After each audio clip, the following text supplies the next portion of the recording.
Now, there is one question that I'm sure a lot of wrestling fans and insiders have been asking and will be asking in their own unique way. And that is it too soon? And basically, the reason this question will be asked is because it pertains to what happened at the end of Dynamite this past Wednesday night, when we saw the reformation in some kind of variation of the Bullet Club.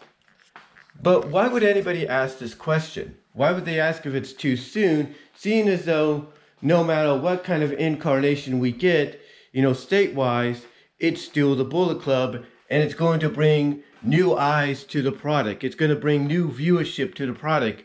It's going to allow ratings to shoot up in a big, big way. Well, I think mainly the reason this question would be asked is because you got to look at the fact that they're being reformed in a company that's just barely going to be celebrating, throughout this year, its second year of existence, its 2-year anniversary. So, obviously there's going to be a lot of questions, asking, whether or not it's too soon when it pertains to a company like AEW bringing in the Bullet Club, or at least some kind of variation of it, to take part or be one of the main central points of a hostile takeover storyline. Now, I know some people might, answer this question by saying, well, TNA had something similar to happen to them in the inaugural year of all years of their existence, I should say. They had something similar happen to them in the inaugural year of their existence with SEX, Sports Entertainment Extreme.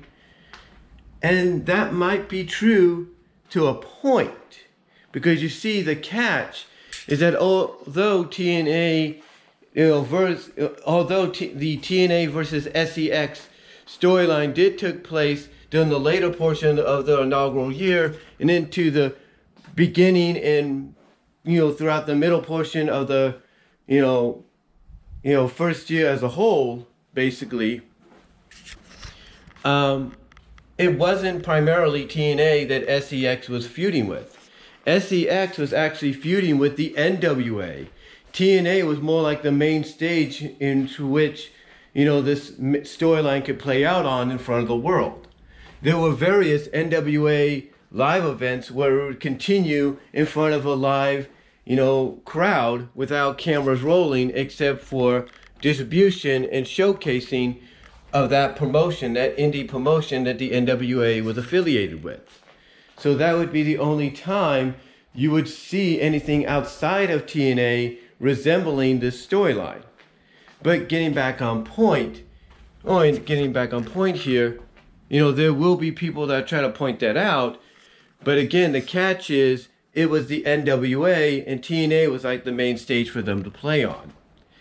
However, when you compare it to what's going on here, there will be people that question the decision of whether or not this is a good thing.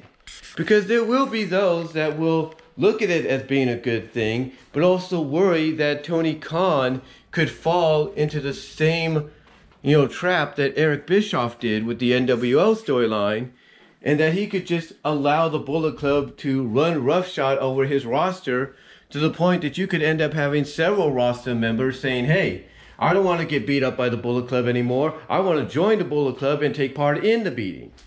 When one, thinks about that, you have to ask again, is it too soon?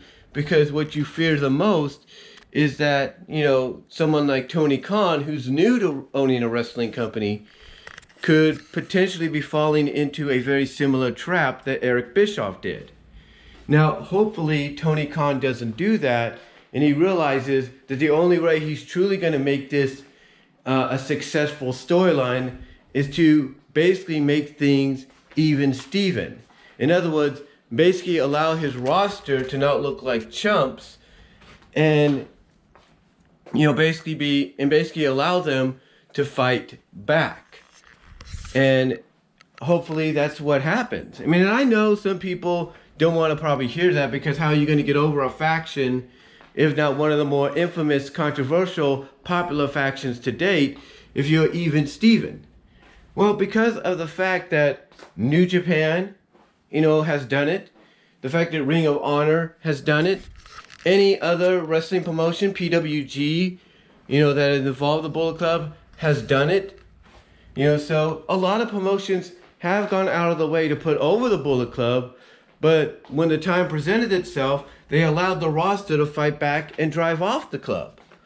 So one has to wonder if, Tony Khan is going to do that as well, or is he going to fall into the same trap that Bischoff did with the NWO? Because everybody still looks at the NWO as one of the main catalysts that caused the demise of WCW. That basically became a huge detriment. Like at first it was a huge plus for them. It was a positive. Nothing but good things were coming out of it.